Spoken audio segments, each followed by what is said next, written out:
And to be perfectly candid with you, most of the people from my district say, we just assume you not pass any bills and start getting rid of some we currently have. And so, you know, Cole actually, where's Representative McNary at? Is he around? He actually called me with the idea, and I think it's a great idea to go through statute line by line and find out which bills that are, which statutes are not needed right now, and so we combine that with the governmental accountability. And I tell you what, he's a very bright, talented guy, and he's going to do a fantastic job on that committee. And to be honest with you, that's one of the committees that a lot of our members requested. So that tells you that the people back home want it. Governor also has promoted taking pseudoephedrine-based cold medicines and making them prescription. Do you have any feel in the House about whether that has any traction at all? Well, last year it had a traction. 31 people, I think, voted for it, and 100 and something voted against it. So I always like to razz my, where's Representative Dickhouse at? Right here. Okay. It's kind of a running joke. Anytime you handle an amendment and you only get 30 votes, it's not a good thing. But, you know, my concern with it, listen, in my region and all across the state, there's a shortage of healthcare providers. There's a shortage of doctors, there's a shortage of nurses, and what you're doing is you're taking law-abiding citizens who can now go and get over-the-counter medicine for $5, and now you're forcing them into a $70 doctor visit. Now, I respect Representative Dickhouse's position, as well as many members of my caucus that disagree with me. But I don't know how that's going to change in the last few months, but I'm certainly not opposed to giving it an opportunity. But if this year is anything like last year, it's going to fail and probably fail miserably. Back to downsizing government a minute. Last year there was an attempt to merge DESE with higher education. Water Patrol and Highway Patrol are about to become one agency. Right. Would there be any plans to try any more consolidation? I believe you've constantly got to be looking at it. Whenever you're trying to do more with less, you got to find ways to save money, and we need to operate government in as efficient a manner as we possibly can. I just had lunch with the Pro Tem-elect, Rob Mayer, and I believe that they're going to do some form of rebooting state government at some point in time, and like they did last year. And we look forward to working with them in that effort. So the answer is yes, we need to look at any way we can make government do more with less. Any attempt to pass education merger again? Yeah, it's a possibility. I think it needs to be on the table. Did you and Senator Mayer talk at all about the end of the session the last couple of years in which the House and the Senate have had quite a bit of angst towards each other? Yeah, I mean, yeah, I told Senator Mayer that, you know, I just wanted us to focus on, you know, I'm a consensus builder. And there's a lot of areas where the House and the Senate can agree in a bipartisan fashion. I think we should focus on areas where we agree and not spend so much time fighting about the things that we disagree on. And he agreed, and, you know, I had him come and speak to the freshman caucus today. I've had about, Aaron, how many senators have come and spoke? So we're, you know, I've invited a group of senators to come in and visit with the caucus. He's been gracious enough to invite me to Kansas City, where I'm going to speak at their caucus on Friday. So I'm very optimistic that the House will have a great relationship with the Missouri Senate this year. Have you sat down and talked with the governor at all about your agenda and about working with the governor? Or? No, I still haven't heard from the governor. He has not contacted you at all? No, he has not. We hear from, nope. we hear from Representative Kelly on why he decided to join forces with you. Sure.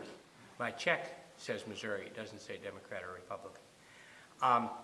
I feel an obligation to return the Speaker's confidence with a continuing show of bipartisanship. Under the leadership of Chairman Silvey, my colleague appropriations chairs and I are going to do everything we can to keep the cost down of running this government. And that is incredibly nonpartisan issue. I try to live in the real world. The fact is we had an election. Elections have consequences. Republicans won the election. They have a legitimate opportunity to try to run the government in the ways that are consistent with the people who voted for them. It's my job as a representative of my district and as a state representative to try to do what I can to fit those together with the needs of the state and my district. As you know, I've always been a budget geek and will remain so. I also believe that there's some prerogatives of the legislature which have kind of atrophied over the years with regard to the executive. And I think that was true in the last administration, and I think that's true in this administration. And I hope that the legislative appropriations process will reassert some of the fundamental old-fashioned legislative prerogatives with regard to the power of the purse. While y'all up there, are you two going to sponsor a bond issue again?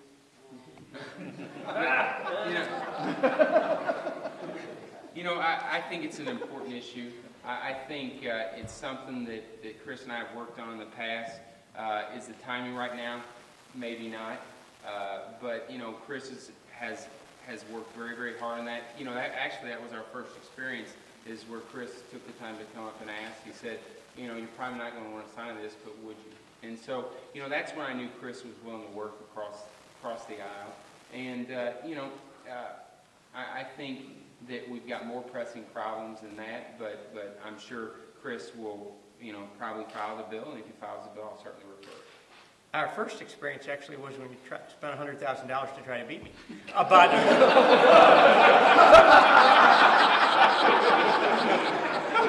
But see, was it only 100? I say that because it is an indication of where I think he would like to go and where I think the General Assembly ought to go. Guess what? The election's over. Right. We have a job. And a lot of the things are going to be partisan. I'm going to vote with my caucus the overwhelming number of times. There are some philosophical areas like sales tax where I disagree with most of the members of my caucus. I'm a Democrat. I'm going to stay a Democrat. But we also have a Constitution to uphold and a budget to pass, and I think it's my job I think it would have been inappropriate and churlish to turn down the invitation from the Speaker. I have thought about it, but right now I'm focused on making sure that we, obviously, as you can tell, focused on making sure this House runs effectively, efficiently, and the best I possibly can. I visited with my dad a few weeks ago, and, think about this. There's only 160-something state representatives. There's 5 million people. Everybody has a tremendous honor serving in the Missouri House. And there's only one speaker out of 5 million people, which is a tremendous honor. It's something that will go down, besides being married to my wife, Kelly, and being the father of Courtney and Corinne, probably the greatest honor of my life. And I'm only going to be here for 2 years. And with term limits, you're going to see a lot of 2-year speakers. And my dad basically said, listen, you have the opportunity to hop on a boat and float down the stream and, in the ride and not do a lot, and but be excited that you were speaker. Or you can hop out of the boat, create some waves, and chart a new course. And that's exactly what I'm going to do. Well, thank you very much. I appreciate it. Hope everyone has a happy holidays and a Merry Christmas. Thank you.